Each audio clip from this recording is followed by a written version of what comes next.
नमस्कार। अगर आप किसी भी सरकारी परीक्षा की तैयारी कर रहे हैं तो ये खबर आपके लिए बहुत जरूरी है। सालों से आरक्षण से जुड़ा एक नियम था जो कई योग्य उम्मीदवारों की मेहनत पर पानी फेर रहा था। लेकिन अब सुप्रीम कोर्ट ने ओबीसी क्रीमी लेयर पर एक ऐसा ऐतिहासिक फैसला सुनाया है जो हजारों लोगों के भविष्य को एक नई दिशा देने वाला है। तो चलिए गहराई से समझते हैं कि ये फैसला आखिर है क्या और इसका आप पर क्या असर पड़ेगा। आज की हमारी चर्चा इन 5 हिस्सों में बटी है। सबसे पहले सुप्रीम कोर्ट का बड़ा फैसला क्या है, फिर हम समझेंगे कि ये क्रीमी लेयर आखिर होता क्या है।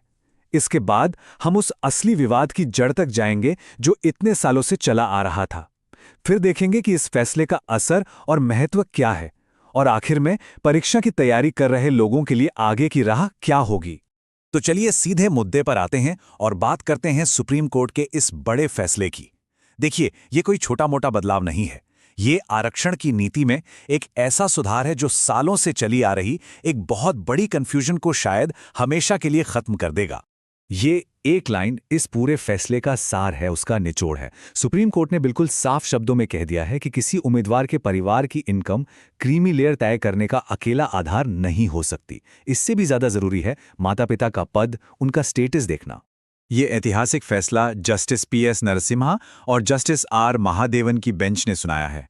असल में इस फैसले के जरिए उन्होंने यूपीएससी पास कर चुके उन ओबीसी उम्मीदवारों के हक में फैसला दिया है जिनकी नियुक्ति को गलत नियमों के आधार पर रोक दिया गया था। तो कोर्ट ने 3 बड़े और स्पष्ट नियम बना दिए हैं। पहली बात, अब सिर्फ इनकम नहीं बल्कि माता पिता का पद और स्टेटस यानी उनकी सामाजिक स्थिति क्रीमी लेयर तय करने का पहला और मुख्य आधार होगा। दूसरी बात, जब इनकम की गणना होगी तो उसमें सैलरी और खेती से होने वाली आय को शामिल नहीं किया जाएगा। और तीसरी सबसे जरूरी बात, नियम सबके लिए एक जैसे होंगे, चाहे माता पिता सरकारी नौकरी में हों, पीएसयू में, बैंक में या फिर प्राइवेट सेक्टर में, कोई भेदभाव नहीं। ठीक है, तो हमने ये तो समझ लिया कि नए नियम क्या हैं, पर हम बार बार ये शब्द सुन रहे हैं क्रीमी लेयर। आखिर ये है क्या? इस कॉन्सेप्ट को समझना बहुत जरूरी है क्योंकि इसी एक शब्द पर पूरा विवाद टिका हुआ था। बहुत सरल भाषा में कहें तो क्रीमी लेयर ओबीसी समुदाय के उन लोगों के लिए इस्तेमाल होता है जो सामाजिक और आर्थिक तौर पर इतने आगे बढ़ चुके हैं कि अब उन्हें आरक्षण की जरूरत नहीं है। इसका मकसद सिर्फ इतना है कि आरक्षण का फायदा समाज के सबसे पिछड़े और जरूरतमंद लोगों तक ही पहुंचे। इस क्रीमी लेयर की कहानी 1992 के मशहूर इंदिरा साहनी केस से शुरू होती है। इसके बाद 1993 में सरकार ने पद और स्टेटस के आधार पर नियम बनाए जो काफी साफ थे। लेकिन असली कंफ्यूजन शुरू हुई 2004 में, जब एक सरकारी स्पष्टीकरण ने पीएसयू और बैंक कर्मचारियों के लिए सिर्फ इनकम को आधार बना दिया। और अब 2024 में सुप्रीम कोर्ट ने इस लंबे विवाद को खत्म करते हुए 1993 के मूल सिद्धांतों को ही फिर से सही ठहराया है। ये जानना भी काफी दिलचस्प है कि वक्त के साथ साथ दूसरे स्रोतों से आय की ये लिमिट कैसे बदली है।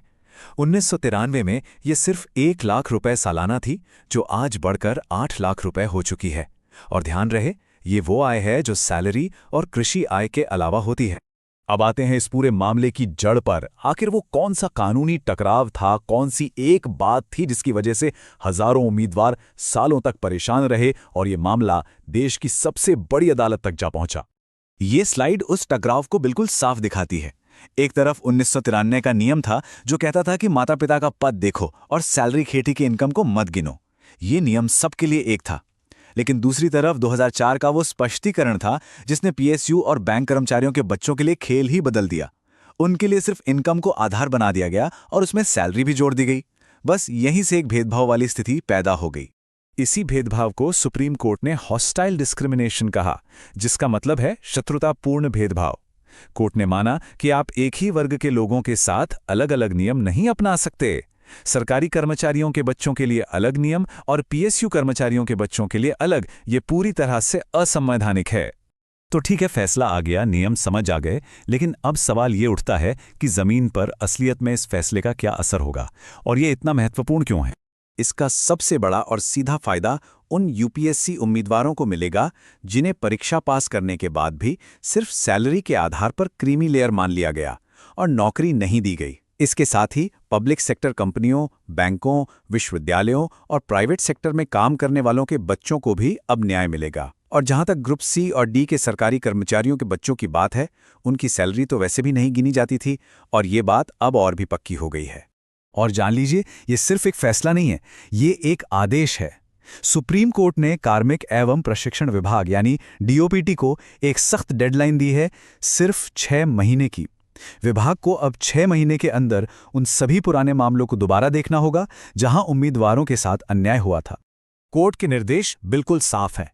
पुराने मामलों की समीक्षा करनी होगी। अगर जरूरत पड़े तो इन उम्मीदवारों को नौकरी देने के लिए अतिरिक्त पद भी बनाने होंगे। डीओपीटी को सैलरी को एकमात्र आधार बनाकर किसी को रिजेक्ट करने की प्रथा तुरंत बंद करनी होगी और 2004 का वो विवादित लेटर अब अमान्य हो गया है। और चलिए, अब आते हैं सबसे आखिर में सबसे जरूरी बात पर। जो लोग सिविल सेवा या दूसरी सरकारी परीक्षाओं की तैयारी कर रहे हैं, उनके लिए इस फैसले से क्या सीख है और आगे का रास्ता कैसा है? देखिए, सबसे पहली बात, ये करंट अफेयर्स का एक बहुत ही महत्वपूर्ण टॉपिक है। इसे अच्छे से समझ लीजिए। अब से नॉन क्रीमी लेयर स्टेटस के लिए माता-पिता का पद और स्टेटस ही मुख्य आधार होगा। ये बात अब पत्थर की लकीर है कि सैलरी और कृषि आय को इनकम में नहीं गिना जाएगा। नियम अब हर सेक्टर के लिए एक समान है और इसका मतलब है कि अब आपके पास जो एक वैलिड ओबीसी एनसीएल सर्टिफिकेट है, उसका महत्व और भी बढ़ गया है।